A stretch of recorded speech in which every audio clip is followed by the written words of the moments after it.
My name is Christopher Peter and welcome to my podcast, The Christopher Peter Podcast. My focus is to provide common sense but analytical commentary on critical issues and events that directly impact the effectiveness of our public policy, outcomes in our economy, and the quality of life in our society.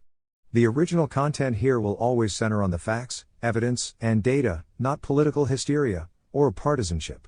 In my last podcast, Citizens Not Subjects, I discussed the need to embrace freedom and the responsibilities that come with freedom.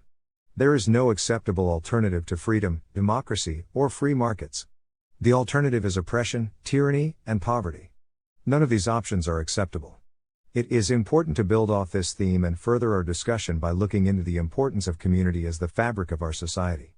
Not in the sense of a collection of people defined by demographics, but an American community regardless of our superficial traits. Our society needs to restore a sense of community, which can help fix some of the division and other issues we face daily. Let us begin. Community traditionally serves as the fabric of our society, but that fabric has experienced many tears in it lately. Ideally, every American would live in a safe community, where people can safely raise their families, work, run a business, or simply live in peace. Ideally, every American would live in a community that is clean. But we all know that is not a reality for many Americans. Many communities are growing unsafe to live in. Many communities are plagued with leaders who are simply not competent enough to provide basic government services like public education. Many of our large cities foster communities resembling third world conditions rather than what we expect to see in America. If we genuinely want to restore American greatness or build back better, we need to restore our communities. Not just the bricks and mortars of buildings, but the intangible purpose community contributes to our society. When I visit my hometown, I barely remember it as it hardly resembles the one I grew up in. Many of us left and so did our families. Many of the households who left were not replaced with new residents, leaving homes empty and abandoned. I am not mentioning this to point out the deterioration. Economic shifts, public policy, and other factors impact local outcomes. Some towns diminish during certain periods then revitalize in later periods. The economic shifts are not as important as the interconnection that used to define our communities and protected them from harm because of a general sense of shared responsibility. Even in the most affluent communities, there is still a disconnect among the people that traditionally does not exist in what one considers a true community. There is a saying that it takes a village to raise a child. Reflecting the need for communities to serve as an extension of the family to some degree. Many of us knew the people in our community serving as an extra set of eyes and ears relaying information back to our parents if we stepped too far out of line. In an era when kids played outside without the carefully planned play dates. Nowadays, people go out of their way to avoid direct interactions with others. Many people try to avoid even the most basic gestures of kindness. I will admit, I am guilty of this. I try to avoid small talk at all costs. But this disconnect has consequences. The interconnection traditionally found in our communities prevents crime. People are hesitant to do something that may negatively impact a family member, friend, or person in their sphere of connection. You are less likely to litter if you know the owner of the property. Less likely to damage something if you know the impacted party. As people move more frequently and neighborhoods change, there is a level of anonymity that affords people of low moral standing to behave in a manner not in line with acceptable societal standards. Now changes are not the only reason our community fabric is torn. Not the only reason many places are seeing higher crime rates across the board. Public policy approaches that relax our value system contributes to the deterioration we see in many areas. Also, the practice of normalizing immoral behavior and habits compounds our problems. Detaching the bad actors from their immoral behavior promotes more immoral behavior. Some in our society do not want to see people who violate standards of what is acceptable social norms be held accountable even when their behaviors harm others. People who consider themselves progressive liberals commonly argue for protections of criminal actors without any regard to the impact on the true victims of those crimes. There is really no such thing as victimless crime. Some argue that certain crimes are not really crimes, which can be agreeable to some degree. There are some laws and policies that punish people unfairly or are inconsistent. For instance, cities like New York where they protect people who violate our immigration laws but punish those who reject a voluntary vaccine. Not consistent in approach. There is a need to see what the impact of the action is, and if the impact is beyond the actor, then accountability is appropriate. Violating laws just because it was not a law before is not an excuse. Laws change and people should follow the laws in place or advocate for change. To protect our communities, people should understand why they need to avoid being part of the problem even if they choose not to be part of the solution. While I passionately believe in and support individualism, there is a need to have a basic responsibility to the community. Do not litter, deface, or destroy property or land in your communities if you wish to keep it nice and attractive for investment and development. It is not just the responsibility of local leaders to upkeep the community, but the residents living there. Going back to my hometown, people took pride in keeping their neighborhoods free of garbage and debris when I was growing up. There were no street sweepers. Now, people litter without regard to the people in the area. Yet, the same litter bugs will complain about the conditions of their neighborhoods. If we want to restore our greatness or build back better, we need to elevate our values and standards to restore our sense of community. The question is how? What changes do we make in order to shift our direction? Part of the responsibility is with our public policy. Part is with the people. Our public policy needs to hold people accountable for their actions and connect some level of restitution when people do not live up to standards. While not every infraction should require a prison sentence, financial penalties or loss of public benefits might serve as real justice or a deterrent. Should we provide public benefits to people that violate the public's trust and conditions? Probably not. Communities cannot be weak on crime. Effective leaders can balance compassion, fairness, and accountability to ensure everyone lives up to shared norms of behaviors. For the people, our value systems need to change and our adherence to our espoused values need to be stronger. Many of us, including myself, make the mistake of sometimes holding others to a standard while exempting ourselves from it. That needs to change. We all need to be better contributors to our communities. Even if we are not actively participating in the solution, we can still avoid being part of the problem. We can choose to stop with pointless divisive behaviors and instead seek to help others in need. Even if it is simply a small gesture of kindness. Restoring our sense of community can do wonders for our society. Another part of society that provides a community structure, good or bad, is social media. There are few things in life that are all good or all bad. Many times, we need to find ways to accentuate the good while mitigating the bad. Social media has enormous potential for both good and bad in our society. The positive aspect of social media is the ability to facilitate communication across different spheres of society as well as effortlessly maintain social networks to some degree. Social media companies aim to foster engagement and dialogue across the world. Across diverse groups that may normally not exchange dialogue. People in power could see in real time the views of the average person. Keep in mind, social media is far from a representative overview of society as a whole. Many social media channels can be fringe views just shared repeatedly, making it appear more prevalent than it really is. The more we learn about behaviors of users and how tech companies operate the platform, we find out that there is somewhat of an effort to elevate voices of the fringe left while suppressing the right. In 2009, social media use was widely praised for helping place President Barack Obama in office, who used social media to connect with voters. In 2016, social media was denounced because President Donald Trump connected with disgruntled Republicans and Democrats to forge a path to office. In 2020, left-of-center politicians view social media as a threat largely because it offers the public a voice. A person with a platform and opinion is always a threat to power in the mind of autocrats. Our society is built on the premise of free speech.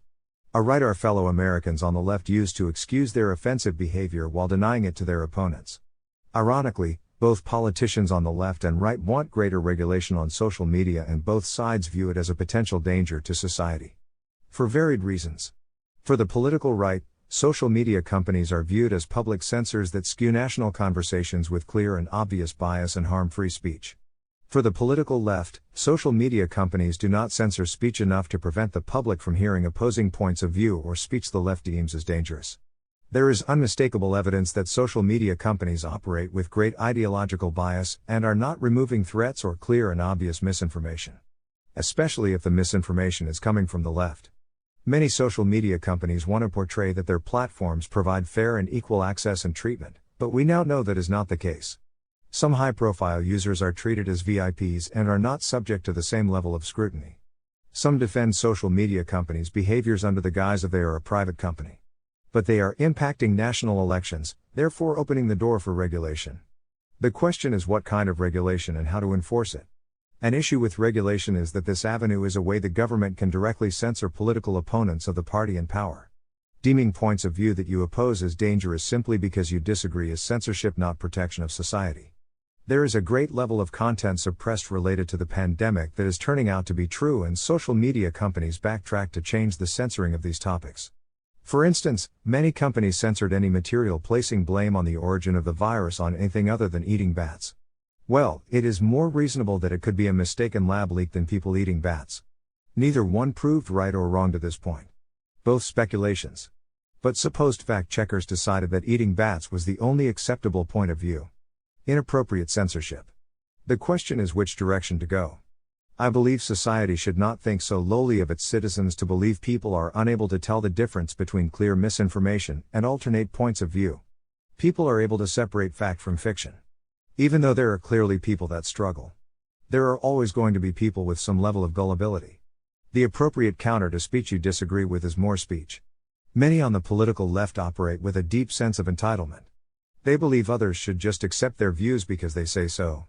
Notice many of their counter speeches are illogical personal attacks without any substantive facts, evidence, and data. That is usually the case with the fringe. Society should not censor speech. Direct threats, obvious bullying, or blatant lies like Russia stole the election are inappropriate uses of social media. There need to be clear and consistent standards. Consistent is an important word in consistent standards. Also, not all people are able to strike a healthy balance with social media.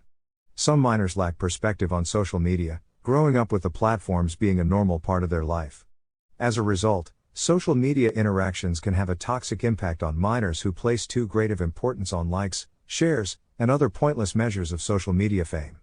There may need to be some guidelines to help parents strike a healthy balance of how their children should use the platforms. For many, social media is just a manner to communicate, be entertained, or keep up with the social network, both near and far. Many people filter out the nonsense or block the crazies. Many of us lived in a world prior to social media, understanding what is real and important and when to turn off social media. There are many benefits to social media, but people need to use it properly and maintain a proper perspective. There is a need to regulate social media to ensure tech companies are not manipulating the flow of information to promote biased social views. At this point, social media is like a public utility because of the wide use as well as the commercial application in marketing and brand awareness. Applying the same standards traditional news media operate under and providing oversight to allow users who are unfairly impacted by these companies an avenue of relief is appropriate. Social media does benefit society, but there are obvious drawbacks. We must not allow these companies to censor society to appease autocrats in our government. Protect free speech, but also protect the gullible in our society to a degree. The best counter to speech you disagree with is counter speech with facts, evidence, and data. Social media companies must value free speech and avoid censorship.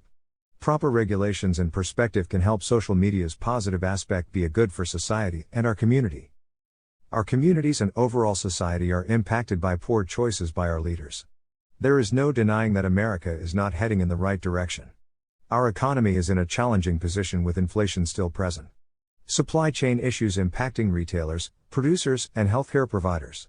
Employment numbers are quite troubling, and many Americans are not actively looking for work. Government spending is having a negative impact on our economic outcomes, and the projected public policy out of the current administration appears to be set to double down on this disaster.